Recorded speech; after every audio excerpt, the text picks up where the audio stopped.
All right, for our latest Future Lens experiment, I did something a little crazy. I handed over the keys to my life to GPT-5. For a full 24 hours, it decided everything: my calendar, what I ate, my workouts, even my work tasks. I mean, everything. And let me just say right up front, I followed every single instruction. And yeah, that was a mistake. But it was also kind of brilliant. It saved me a ton of time, but also almost led to a few genuine disasters. So let's get into it. We're going to break down what worked, what completely fell apart, and what you can actually learn from my little adventure. First things first, I had to set some ground rules to keep this from going completely off the rails. Rule 1. Follow what GPT-5 says. But, and this is a big but, I gave myself one veto per hour. I also added a human review step before sending any message or ordering anything. And obviously, no medical, financial, or political advice. This was about productivity, not creating chaos. To keep things interesting, we're going to track this whole thing with a scoreboard. We're looking at 4 key things: how much time I actually saved, my stress level on a scale of 1 to 10, how much this cost me, and how many times I had to use my veto. The goal? Obvious, right? Save a ton of time, keep the stress low. We'll see how that plan works out. Okay, the clock starts at 7 a.m. GPT-5 actually scheduled a super efficient morning for me. A quick tidy up, clearing out the inbox, even a little stretch. It was structured, and honestly, it worked really well. But then came breakfast. So I asked it for a quick 5-minute breakfast using only ingredients I already had. Its brilliant idea? Overnight oats. The problem, as you might guess, is they need to be made, overnight. The AI just had no real-world context, which forced me to use my very first veto just so I could make a smoothie and actually eat something. So, after our first block, here's where we stand.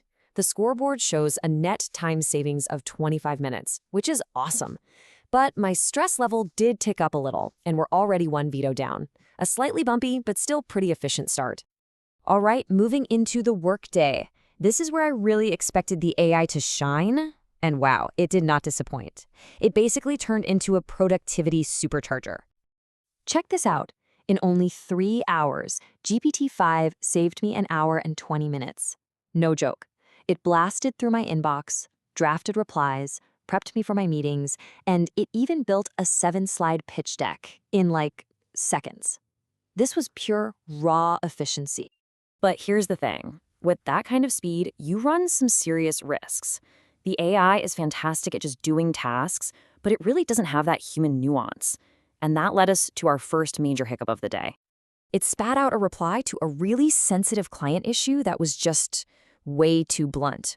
I mean, technically, it was correct, but it was completely tone-deaf. Zero empathy. I had to slam on the brakes and use a veto, rewriting it with a much warmer, human touch. And this, right here, is the perfect example of why you need a human in the driver's seat for any important communication. And our midday scoreboard totally reflects that tension. We're up to a massive 1 hour and 45 minutes of time saved, which is incredible. But that near miss with the client email, it definitely bumped my stress level up to a 4, and we had to burn our second veto. Okay, time for a break from the desk. I tasked GPT-5 with handling my lunch and a couple of errands. I figured, hey, these are simple logistical problems, right? Well, it turns out the real world is a lot messier than the AI thinks. First up, it ordered me a really healthy lunch, but completely forgot that I can't stand cilantro. Minor, but annoying.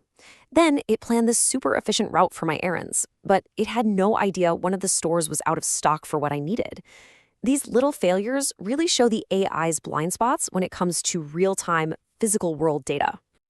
Back to it for the final afternoon push. The AI was just crushing it again, analyzing data, drafting emails, the works. But just when I was starting to get comfortable, we hit another collision between digital logic and, well, human reality.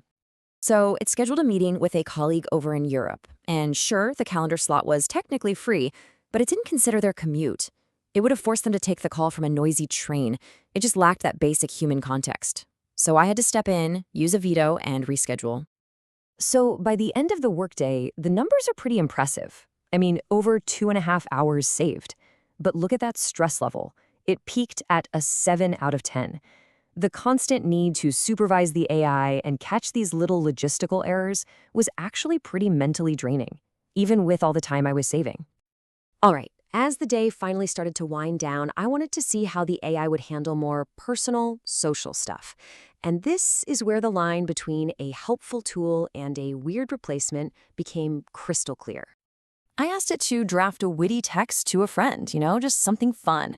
The result was so awkward. It felt like a machine trying to imitate human connection, and it just didn't work. I vetoed it immediately. The lesson here? Some things just should not be automated. Period. So, after 24 hours of this, what's the final verdict? Was it all worth it?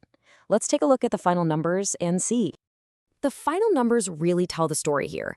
There's a clear trade-off. I saved a staggering 2 hours and 45 minutes, which is wild, but my stress peaked at a pretty high 7 out of 10. And that's because I had to use 4 critical vetoes to stop things from going wrong. The efficiency is absolutely undeniable, but this is not an autonomous system. And all of this really points to one key takeaway, what I'm calling the co-pilot model. Let the AI be the accelerator. Let it do the heavy lifting and the drafting. But the human has to be the approver who makes the final call. That right there is the difference between having a powerful tool and just having a huge headache. So how can you actually apply this? Don't worry, I've boiled down this whole experiment into a simple 60-second playbook to help you turn AI chaos into a real system. Here it is. 1. Start small. Just automate one tiny task in each area of your life. 2. Use the AI for drafts, not final decisions. 3. Always have a human verify step for anything public. 4. Keep that veto power handy so you stay in control. And finally, 5. Check in every week. Is the time you're saving actually worth the stress? If not, adjust. So what do you think? Ready to build your own Copilot system? If you want the exact prompts and the template I used for this whole experiment, just comment mistake down below. That's it for this Future Lens Explainer. See you next time.